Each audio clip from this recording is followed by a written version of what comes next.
You're streaming CBS News Bay Area. Well, thanks for joining us. I'm Ryan Yamamoto. Here's a look at our news headlines this morning. More trouble for BART. Another equipment problem in the Transbay Tube this morning brought red and green line service to a halt. It happened around 5:30 a.m. BART fixed the problem, and a couple of hours later, all service has been resumed, but expect delays for a while. And the Santa Cruz wharf is reopened after a car drove into the water, killing the driver. Firefighters say the car plunged 30 feet underwater yesterday morning and flipped onto its roof. Divers pulled out the driver, but that person died at the hospital. They also rescued a dog, took them to animal control. Police are still investigating the cause of that crash. 2 former employees of San Francisco strip club are under arrest, accused of killing the manager. Mark Caliani ran the Condor Club in North Beach.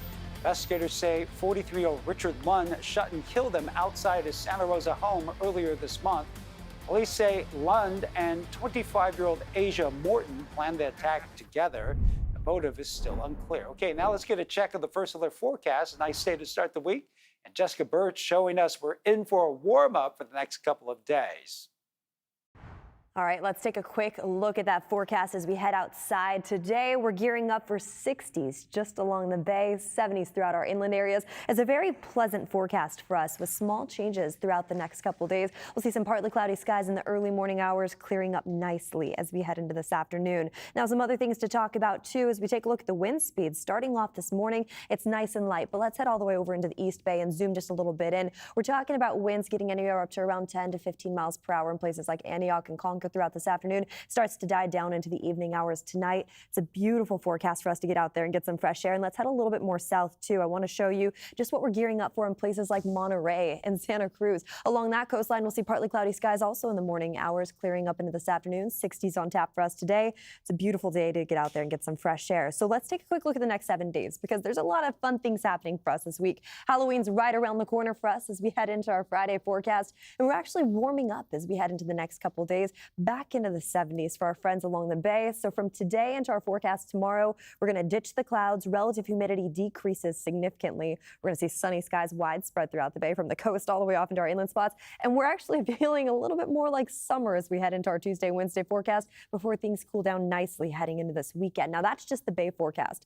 Let's head all the way over into our inland spots. Now we're talking about places like the North Bay, Wine Country, the East Bay, and down into the Santa Clara Valley. The low 70s on tap for us today. We're also going to notice that midweek warm up with sunny skies right around the corner. We'll only top off in the mid 80s, and then we cool down nicely in time for Halloween. We'll see some partly cloudy skies throughout the afternoon hours, nice and spooky, and then we're going to hold on tight to some nice cool conditions later that evening. So we'll keep you updated on that forecast here in the Weather Center. Well, a British journalist and political commentator could be deported after being detained by ICE at SFO. Homeland Security says his visa has been revoked. Sami Hamdi has been here on a speaking tour. According to CARE, that is the Council of American Islamic Relations, the 35-year-old attended their event in Sacramento on Saturday night. He was scheduled to speak in Florida before Immigration and Customs agents took him into custody yesterday morning. CARE is now calling for his release. The organization issued this statement saying, quote, abducting a prominent British Muslim journalist and political commentator on a speaking tour in the United States because he dared to criticize the Israeli government's genocide is a blatant affront to free speech. CARE says it's working with attorneys and partners to address Hamdi's arrest. ICE tells us Hamdi entered the U.S. on a visitor visa on October 19 through Orange County. The State Department's Bureau of Consular Affairs revoked his visa on October 24th. ICE says it detained Hamdi and he was in the country illegally. He'll be placed on immigration proceedings. Well, it's the first time we've heard Governor Newsom say it. In an interview on CBS Sunday Morning, he gave his first real indication that he's considering a presidential run in 2020. I'm looking forward to who presents themselves in 2028 and who meets that moment. And that's the question for the American people. Is it fair to say after the 2026 midterms, you're going to give it serious thought? Yeah, I'd be lying otherwise. I'd just be lying, and I can't do that. Well, Newsom's final term as governor ends in January 2027, but he also has a potential opponent in Kamala Harris. The former presidential candidate told the BBC she, too, is considering another run. Have you made a decision yet? No, I have not. But you say in your book, I'm not done. That is correct. I am not done. In my experience interviewing politicians, when someone says I'm not done, it means they are thinking seriously about running. But when you look at the bookies odds, they put you as an outsider, even behind Dwayne "The Rock" Johnson. I mean, is that underestimating you? I think there are all kinds of polls that will tell you a variety of things. I've never listened to polls. If I listened to polls, I would have not run for my first office or my second office, and I certainly wouldn't be sitting here in this interview. Meanwhile, a new CBS News poll shows nearly 70% of California voters say Harris should not run again in 2028. More than 50% say the same of Newsom, but 72% of Democrats are in favor of a Newsom campaign. In the meantime, we're counting down to the special election next week on Tuesday. Tune in for live coverage and results as they come in on the air and on our website and streaming on the free CBS News app. Another day, another issue for BART. All service has now resumed after the transit agency announced delays due to an issue on the Trans Bay Tube. Veronica Macias is at Oakland's MacArthur BART station. On this Monday morning, a sigh of relief for commuters with BART. They don't have to say, here we go again, yet again. The equipment problem in the Trans Bay Tube fixed early this morning. While it looked like there was going to be a repeat of last week with an equipment issue in the Trans Bay Tube, close to 6:15, BART announcing service was restored to all tracks. The red line was up and running. Now for the sixth time this year, a disruption with service. Commuters telling me they don't remember service being like this in the 90s. While the problem was quickly fixed this morning, people telling us they are simply disappointed. Commuters have an obligation to get to work on time and deserve a reliable transit service in the Bay Area when there are committed commuters Monday through Friday. People saying they're tired of hearing about the delays, equipment issues, and technology glitches. One woman telling us she might be done with BART altogether to eliminate her morning stress. I am absolutely sick of it. There's no announcement. I just have to go to BART, and it said, Berryessa in 20 minutes. I go upstairs, ask the agency, oh, no, there's no train. How am I supposed to know? I'm sick of it. I'm going to start driving. It's very disappointing to be a BART rider, especially because of the intermittent delays, the equipment failures, the computer snafus. It's frustrating because I have obligations. I'm a committed BART rider. I pay my tolls each time, and I expect outstanding service. It's just not there. The disruption in service not lasting very long this morning. From what we know from last week, one operator heard a pop on the track, and that caused a disruption for several hours this morning. Things here running on time, and commuters happy to see that. Well, this all comes after a series of recent BART delays and meltdowns. Just last week, another equipment problem, the Trans Bay Tube, caused major delays for commuters. And in September, a system-wide computer outage caused BART to completely shut down. Well, today, drivers and cyclists on the Richmond-San Rafael Bridge are starting to see some changes. The bike and pedestrian path on the upper deck now closed from Monday to Thursday afternoon. The path will be used as an extra shoulder lane for traffic. A free shuttle will run during the closure. The path will stay open on weekends and on holidays. And it's day 27 of the government shutdown, and food benefits could be running out for millions of Americans. The USDA says it will not send out SNAP benefits starting November 1st unless Congress reaches a deal. That's this Saturday. SNAP helps 1 in 8 Americans buy groceries, and the Trump administration says it will not use emergency funds to cover the gap. In response, Governor Newsom says the state is fast-tracking more than $80 million in aid to help soften the blow. The government shutdown also taking a toll on travel at airports right here in the Bay Area and across the country. Officials at LAX says staffing shortages led to a 2-hour ground stop for all flights last night. It lasted for a couple of hours, and the ripple effects extended well into the night. It delayed flights at Oakland, SFO, and numerous other airports. We talked to Bay Area passengers about the shutdown and their travel plans. Most of my travel's in California, so I'll just drive if I need to. You got the 101 and the coastal freeway, so I'll just drive. Thankfully, I don't fly for work, but I can definitely see it trickling down and, affecting a lot of people. So if you're traveling, expect longer security lines. Airlines say to monitor your flights for any changes. Well, the 49ers hit some turbulence in Houston. Problem in Houston. Our Vern Glenn has the numbers behind yesterday's Tough loss to the Texans. This is the Audi Red and Gold Report. The Niner offense had trouble staying on the field Sunday, and the defense couldn't get off it. Add those together, and you get a disappointing loss on the road. More numbers to chew on for Sunday in Houston as they outgained the 49ers by over 250 yards and had the ball for over 41 minutes, thanks to 23 first downs. San Francisco was also held to a season-low 15 points. I was real disappointed in how we looked for all 4 quarters. First half was unacceptable, and second half didn't get much better. So not much to say about it. Got beat today. Credit to them. They kicked our and we got to take it like men and come back, hopefully a little pissed off, and go to work and play better next week than we did this week. With the Red and Gold Report, I'm Vern Glenn. Next up for the Niners, they take on the New York Giants on the road on Sunday. Still ahead on CBS News Bay Area, delays once again for the start of the commercial crab season. How that could impact the dinner table during the holidays. Plus, 2 large homeless encampments in Santa Clara County set to be dismantled while the landowner says they've become too dangerous. There have been arson concerns where campers have set other campers' tents on fire.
'70s holding on tight to us for one more day into our Wednesday forecast. It'll feel a little bit more summer-like for us. Tuesday and Wednesday, as that relative humidity drops, you make your way over into our inland spots, places like the East Bay and the Santa Clara Valley. We're also seeing 80s on tap for us on Wednesday. Nice, cool, cloudy conditions to wrap up this week. Thursday and Friday, just in time for that Halloween forecast. It's going to be a great day to get out there and do trick-or-treating. Of course, as the sun starts to set and temperatures start to cool down, you're going to want to grab that jacket for the kiddos, maybe put it underneath the costume. We'll have more on that Halloween forecast coming up in just a bit. Well, Hurricane Melissa, the powerful storm barreling towards Jamaica, has now been upgraded to a Category 5. Here's a look at the satellite imagery as it nears the Caribbean island nation. Forecasters expect the hurricane to bring 40 inches of rain, winds up to 160 miles per hour. That was the sound of the wind already ripping through Jamaica. Evacuation orders have been issued for coastal areas. The storm is expected to make landfall sometime tomorrow. Dungeness crab season has been delayed yet again right here in the Bay Area. Local fishermen told our Da Lin it's become nearly impossible to keep their businesses afloat. Very quiet at the docks near Fisherman's Wharf. The commercial season postponement was pretty much expected. It's been delayed the last 4 or 5 years straight, but it doesn't make it any easier for the fishermen. The crab pots will stay on the docks for at least a couple of more months. That's bad news for San Francisco fisherman David Kemp. Look at me. I got holes in my shirt, you know? It means we're barely holding on to our businesses. A double whammy for David and other Bay Area fishermen. The state canceled the commercial salmon season this year, and now they'll miss out on the usually high holiday demand for crab. Who really misses out is the public, because if they get crab that comes out of San Francisco, it's been in a freezer for 6 months or 8 months. If they get crab that comes out of Puget Sound, they're paying $15.99 a pound. Prices are high because most of the crab served at local restaurants is being caught off the Washington coast. Well, that means we're probably going to be closed Thanksgiving because we're not going to open. People don't come down here for turkey, so that hurts us for Thanksgiving. A lot of Christmas crab is huge for us, and New Year's. So that's our 3 holidays that really just kind of ruins. No way to sugarcoat it. Everybody suffers. Fishermen, seafood restaurants, and crab lovers. It's bad for business, and it just really hurts Fisherman's Wharf as a whole.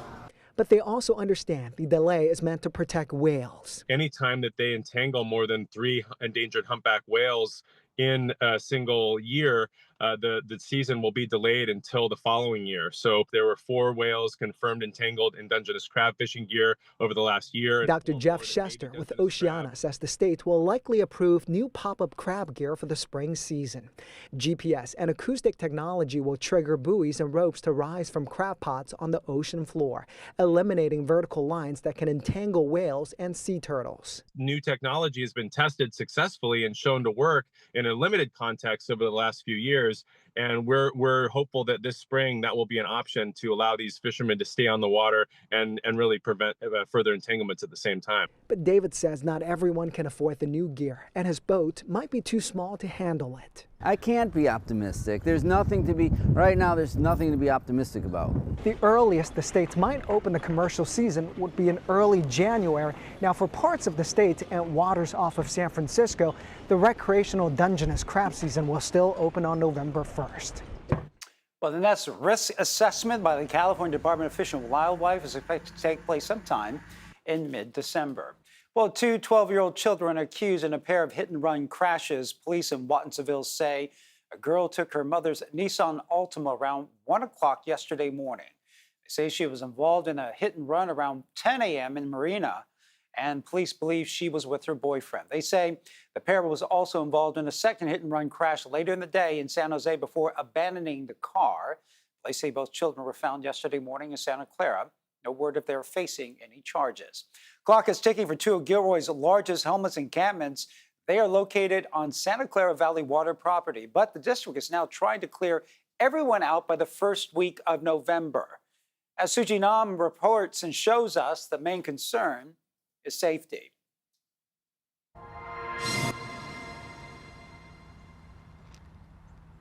Oh, come here, Mama, come here, come here. This is the life of Greg Porter. She just got abandoned out here. He and his cat have been living at this encampment since January. This is basically just my kitchen right here.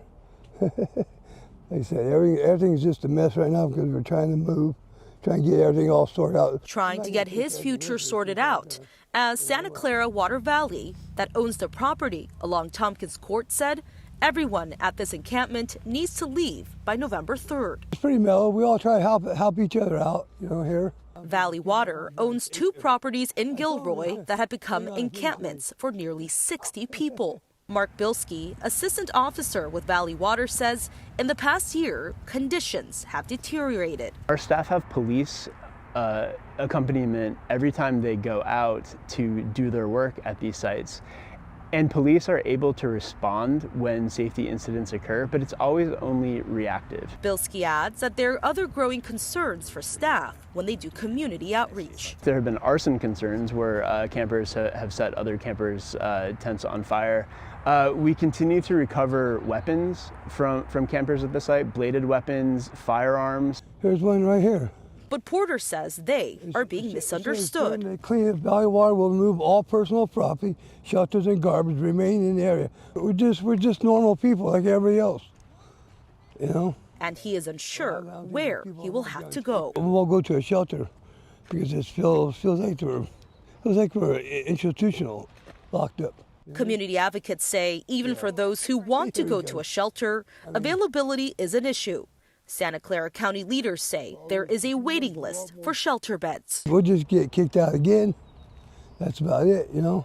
We'll get kicked out. Valley Water leaders say they expect everyone to clear the site by the first week of November. But the question remains, where will those like Porter go to next? And Valley Water says they're exploring interim housing options at other sites in Santa Clara County, but that would happen well after the encampment closure. Still ahead, the recipes at this iconic restaurant have been under lock and key until now. Why Bay Area families revealing the secrets behind their success. It's about a restaurant, but it's about Chinatown, it's about San Francisco. How her new cookbook is also dishing out more than just recipes.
Sunnier skies on tap for us. Relative humidity will start to drop as we head into Tuesday and Wednesday, exposing us to beautiful sunshine along the coast, stretched all the way off into our inland spots. And we're also getting a warm up too as high pressure starts to ridge in just a little bit from the south. Southern California is going to get the bulk of it, but here in the Bay alone, I mean, we're talking about 70s Tuesday and Wednesday, 60s right back to our Thursday forecast as clouds start rolling in from the north.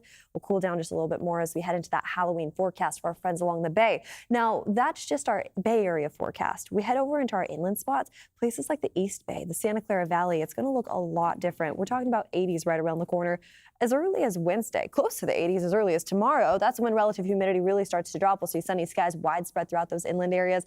Starts to cool down just a little bit more right ahead of Halloween. We're talking about 70s for those daytime highs, which means by the time the sun sets on Halloween on Friday, it's going to start getting cool and spooky, so make sure those kiddos have jackets and they're ready to go to stay warm into the evening hours that night.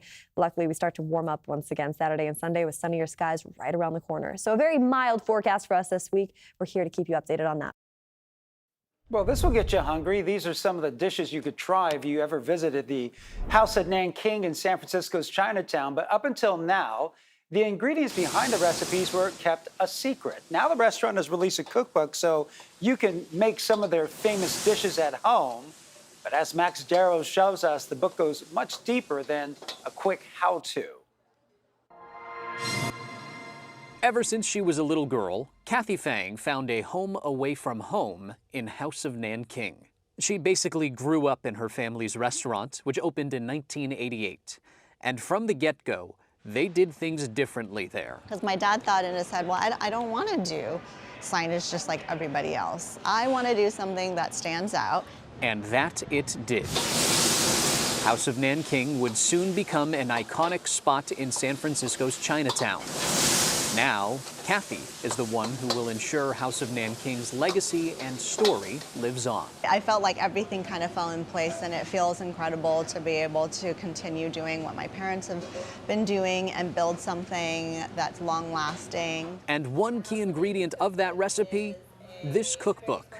Inside, generations of family recipes the Fangs have never shared before. People would email us, and we're always like, nope, you can't share anything, because my dad always thought that if he were to share all his recipes, everybody would make them, and no one would come to the restaurant. And I was like, Dad, it doesn't really work that way. Cookbooks are actually a way of celebrating places that you love, right? And in Kathy's eyes, her family wouldn't have necessarily found success if it weren't for where they decided to open up. So this story is as much ours as it is San Francisco. Her family found a home in Chinatown. I was born at the Chinese hospital, right up the street from House of Nanking, actually, just 3 blocks away. Jackson Street was my street. My dad and I would just basically hit up all these restaurants here because it was just so close to the restaurant. Although some things have changed. So the signage is still here. It says New Asia Restaurant, but it is not a restaurant anymore. It is a grocery store. Routines haven't all that much. And I still do everything here. We talk a lot about Chinatown, San Francisco, and how we're this close-knit community, that everything works as its own ecosystem, and we're continually trying to support each other. The stories behind the recipes were easy to share. Articulating the recipes themselves, however, was quite a challenge. Because it's normally just like, it's a feel. So having to do that was really hard. And we don't have any written down recipes. So You don't have any written down recipes? No, we don't have any written down. I had to reverse engineer everything just kind of based on how something tastes. While the recipes may be the draw of the book, Kathy hopes people will learn so much more. It's about a restaurant, but it's about Chinatown, it's about San Francisco, and it's a little like historical piece that people maybe 10, 20 years later can refer back to if the landscape were to change here one day. One family's story that found a recipe for success in San Francisco and has never looked back. And some of those recipes in the cookbook were used in the movie Ant-Man and the Wasp, when the characters were eating House of Nanking on top of the Golden Gate Bridge. Well, coming up in our next half hour in CBS News Bay Area, an East Bay attraction popular with kids running out of steam, why the Tilden Park steam train is facing an uncertain future. Your community, your news, powered by KPIX. CBS News Bay Area. Watch anywhere, anytime. Stay informed and connected. Trusted local news when you want it. CBS News Bay Area. Watch free on any device.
You're streaming CBS News Bay Area. Well, thanks for staying with us. I'm Ryan Yamamoto. Here's another look at our news headlines.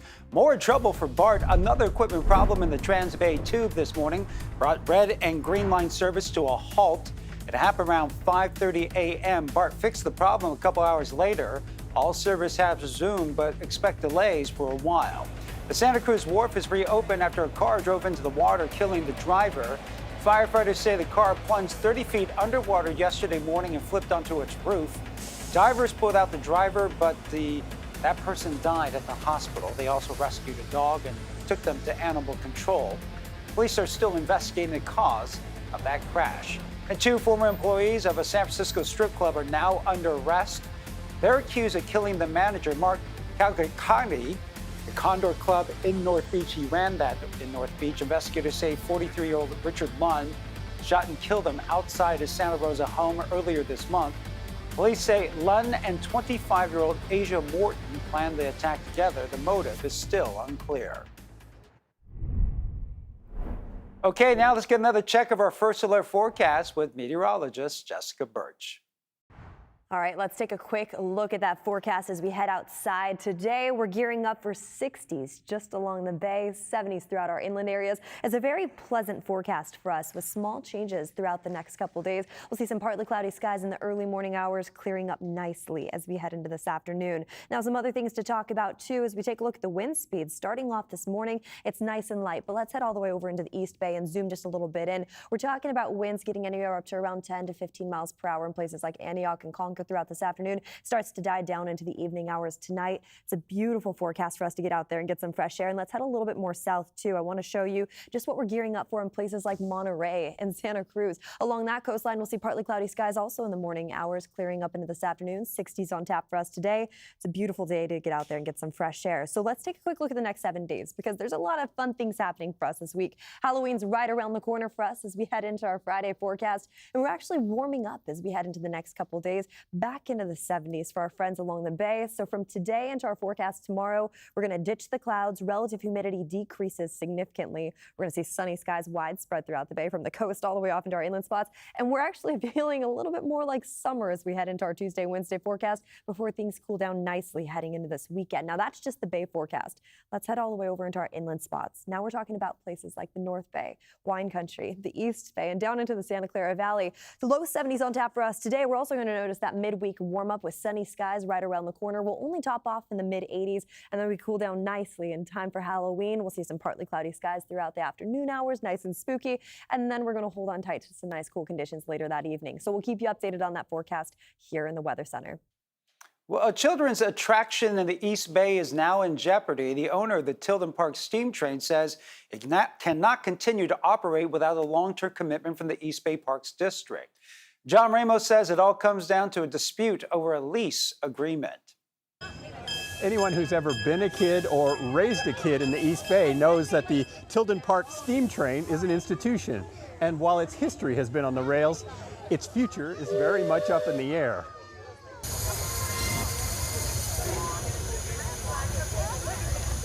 Whenever he rides the steam train, 5.5-year-old Daniel likes to be first in line so he can grab the seat just behind the engine. How many times have you ridden this train? I don't know, maybe a lot. I've rode them so much now I don't know how. You don't even know how many times? No. He knows the journey so well, he's like a tour guide, pointing out different sights along the ride and hoping for something to happen that he says is very rare. One time, the man who's driving us blew the whistle in the tunnel. Was that scary or fun? Funny. He didn't blow the whistle. Oh well, there's always next time. And at $4 a ticket, the train is a popular outing for kids and their parents to do again and again. In fact, while other entertainment venues have suffered since the pandemic, the steam train is booming. And that's where the problem comes in. The operation needs some investment to maintain and expand its infrastructure, but owner Ellen Thompson says that's not even possible right now. We've always had long-term leases with the Park District, 20 years at a time, and for some reason, the last go-around, for the last 7 years, we haven't been able to get a lease. And I don't know what the issue is with them, but we've had a draft out there for a long time. But during that 7 years that we've been trying to get a lease, the staff people that we've been trying to work with have changed 12 times in 7 years. And it's, you know, the new people who come in start reneging on the stuff that was settled a long time ago. Because they've been operating on a month-to-month basis for 7 years, they can't get approval to make any capital improvements to the operation. And there's a lot of maintenance things we have to do that have to be permitted. And we can't do any of that now until we have a lease. Ellen says she would hate to have to find a new home for her railroad, which for her has been a lifelong labor of love. The little trains, begun by her father, Eric Thompson, in 1952, actually run through a mature redwood forest planted as saplings by the railroad. Dave Peterson is a retired airline pilot who, for the last 4 years, has worked the controls of the authentic scale-modeled steam locomotive. How important an asset is this for the Bay Area to have something like this? Well, I've been coming here since I was a little kid, so I've liked it. We've had people here who are grandparents who were kids when their grandparents brought them. There are 4 engines in all, each capturing in miniature form the romance of the mighty iron horse that propelled a nation into a new age of steel and steam. Meanwhile, Daniel, also in miniature form, captures the dream of keeping that history alive. Would you like to drive the train sometime? Yeah. Why? What would that be like? Because I like the trains, and I'm planning to make a train myself. You're going to make a train yourself? Yeah, I think so. The Parks District declined to speak about the dispute, but offered a statement saying it is committed to a continued operation that meets all fire code requirements. Whatever caused the lease negotiations to go off the rails, parents and kids alike hope the two sides will work together to get it back on track. Oh, that train is so part of my childhood. Well, the train's owner, who just turned 70, says she's asking for a 10-year lease with another 10-year option. She also says she'd like to establish a nonprofit that can operate the railroad long after she is gone. President Trump has arrived in Tokyo as part of a 5-day trip through Asia. Trump first arrived in Malaysia over the weekend, where he signed trade agreements and a peace treaty. Tomorrow, he will meet with Japan's newly elected prime minister. Later this week, he's expected to meet with Chinese President Xi Jinping. They're expected to talk about trade, tariffs, and TikTok. I think we're going to have a successful transaction. I expect we'll have an approval, but I'd rather wait till a couple of days to let you know. Treasury Secretary Scott Bessent says the president's threat of an additional 100% tariff is effectively off the table. As the government shutdown enters its 4th week, national parks remains open to visitors, at least for now. But as Carter Evans reports from Yosemite, some visitors are taking dangerous risks with fewer park officials on duty. Never seen that before. It's an unusual sight because base jumping in national parks is illegal. Charles Winstead captured this video while climbing Yosemite's 3,000-foot-high El Capitan, and it's just some of the unlawful behavior he's seen here recently. Car camping, base jumping, drone activities. From what I hear, people are hiking Half Dome without permits. Even with the federal government shut down, national parks are still wide open, but most of the staff is furloughed, which may embolden thrill seekers. Wow.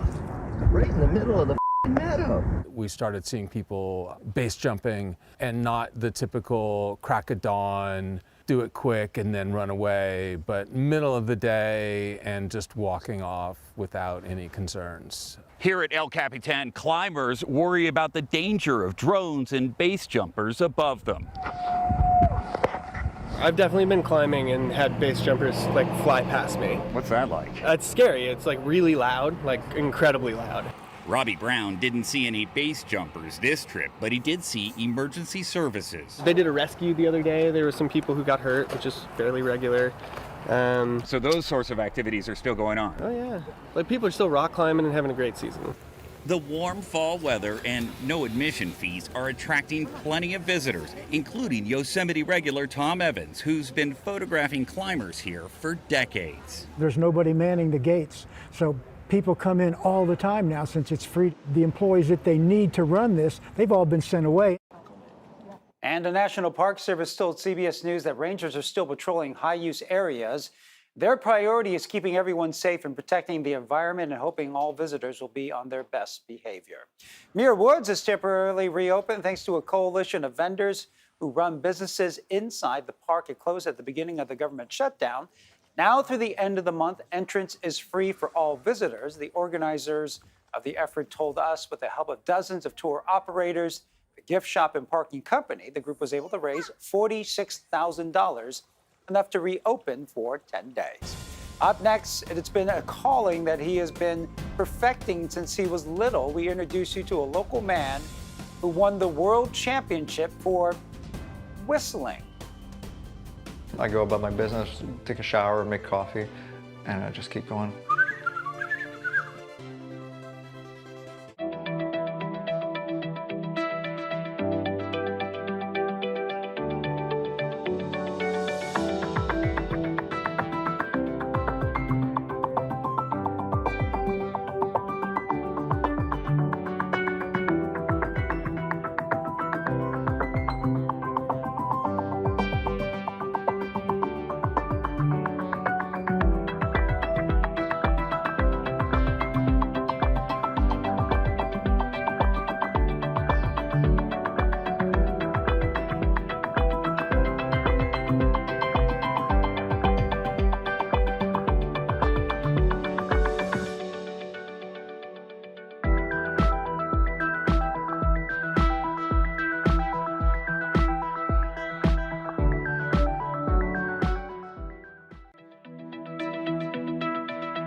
70s holding on tight to us for one more day into our Wednesday forecast. It'll feel a little bit more summer-like for us. Tuesday and Wednesday as that relative humidity drops. You make your way over into our inland spots, places like the East Bay and the Santa Clara Valley. We're also seeing 80s on tap for us on Wednesday.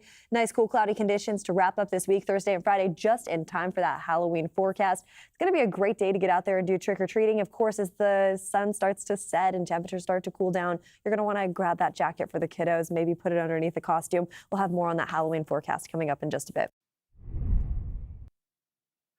Well, a water main break leading to a big mess in San Francisco after a large water main break flooded the roadway and several homes with 2 to 3 feet of water. This was on Santos Street between Velasco and Geneva Avenue.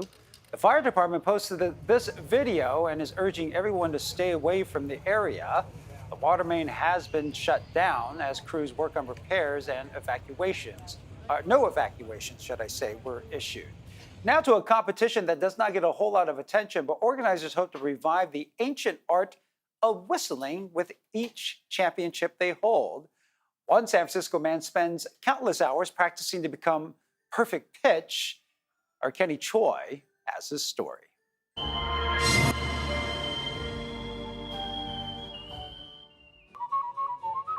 At any given moment, chances are pretty good Jack Scano is doing what he does best.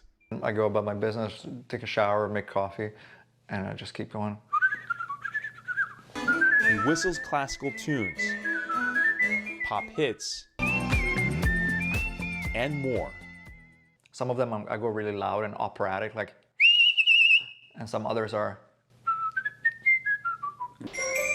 During musical performances as a child in Italy, while others played instruments, Jack clutched a microphone to whistle.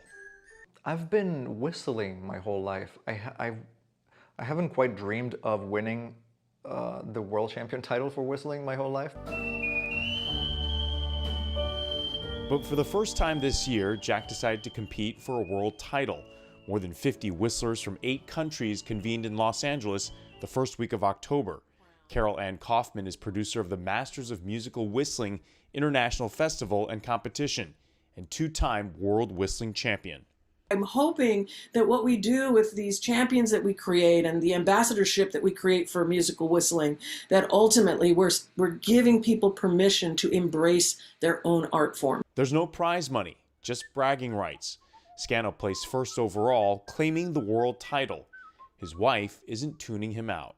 When I won the award, it was the first time I heard her scream to the top of her lungs to support me. So that was pretty cool. He whistles at least 6 hours a day. He's proving a lot of practice and grit can make you a world champion. Well, there are 4 levels of competitions at the Masters of Musical Whistling International Festival. Youth, Open, Advanced, and Masters. Only master-level contestants are eligible to win the World Championship title. Coming up, the Supernatural Tours Out for Blood this Halloween. How vampires are taking a bite out of Bay Area history.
going to see sunnier skies on tap for us. Relative humidity will start to drop as we head into Tuesday and Wednesday, exposing us to beautiful sunshine along the coast, stretched all the way off into our inland spots. And we're also getting a warm up too as high pressure starts to ridge in just a little bit from the south. Southern California is going to get the bulk of it, but here in the Bay alone, I mean, we're talking about 70s Tuesday and Wednesday, 60s right back to our Thursday forecast as clouds start rolling in from the north.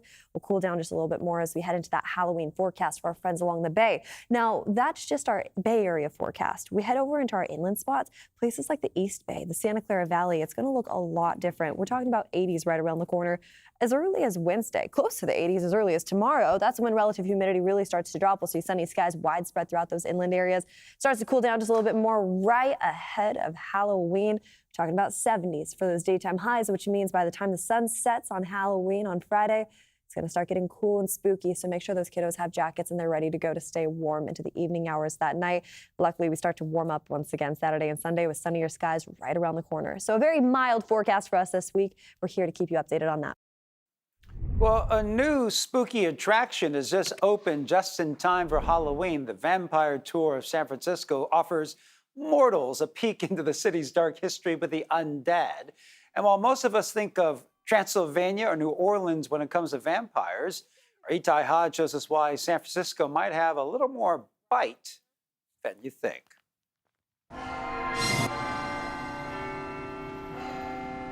To mere mortals, her name is Kitty Nazaro.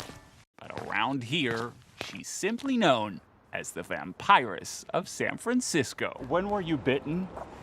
1897. She claims it was none other than Count Dracula himself who did it. That was the night that my life came to an end, but not my existence. Ever since, she's been on a mission to feed our curiosity. This is the site of the most brutal battle between mortals and vampires. For 20 years now, she's led her vampire tours, where history has a habit of coming back from the dead. Alcatraz is by far the most haunted spot in the entire city. She doesn't drink blood, she spills the tea. They think if they wear garlic around a vampire, they're going to be protected. It's a spice. Mark Kaufman, noted celebrity sommelier, said her tours were the perfect pairing for his label, Vampire Wines. We're on her website, she's on our website. So, how long have you been dead? From AMC's Interview with a Vampire series, based on Anne Rice's classic, to FX's What We Do in the Shadows, to this year's blockbuster Sinners, our obsession with the undead has never been more alive. So San Francisco really is a vampire city? Oh, yeah.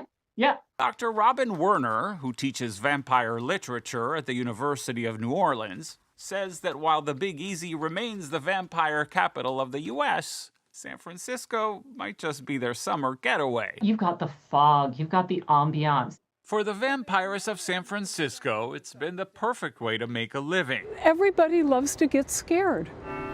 A grave reminder that while we humans may never achieve immortality, We don't exactly make a quiet entrance. time spent hanging out with vampires is never in vain.